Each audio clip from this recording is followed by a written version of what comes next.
Welcome back to Morning Joe. It is Friday, September 11th, 2020. 19 years now since the attacks in Lower Manhattan, Shanksville, Pennsylvania, and of course in the Pentagon in Washington.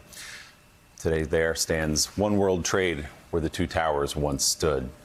Mike Barnicle, 19 years on, it's hard to believe that number jumps out at you. There's so much in the news these days. There's so much going on. There's so much specifically this week to talk about and to think about and to process that the date starts to creep up on you a little more every year. What are your thoughts today, 19 years later?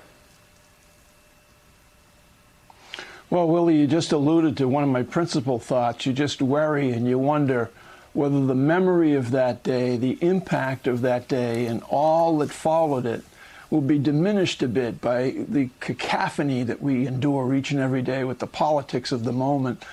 Yesterday, I went to a very American ceremony, a small ceremony in Bedford, Massachusetts, a suburban town about 20 miles west of Boston. And it was held by two families, the Hart family and the Desirio family, both from the town of Belmont, Massachusetts.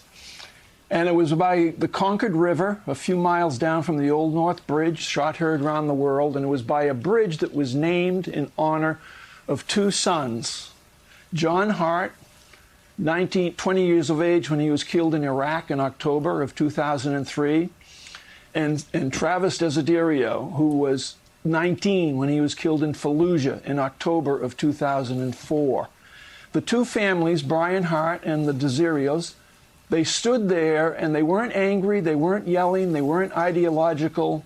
They had gathered some people and a few members of the press because they wanted people to know that their two boys who had options, other than joining the Army and the Marine Corps, had options but chose to serve the United States of America. They sacrificed their lives. They weren't losers, they weren't suckers. That's what this family wanted.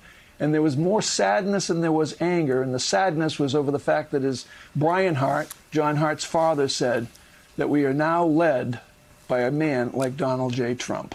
And that day, September 11th, was just the beginning, obviously, all the deaths of that day. But as you point out, the men and women who sacrificed in Iraq and Afghanistan, the firefighters, New York City firefighters and first responders who've died since because of what they inhaled on that pile as they work to find survivors and then to put New York back together. We're going to talk more about that later in the show. Thanks for checking out MSNBC on YouTube, and make sure you subscribe to stay up to date on the day's biggest stories. And you can click on any of the videos around us to watch more from Morning Joe and MSNBC. Thanks so much for watching.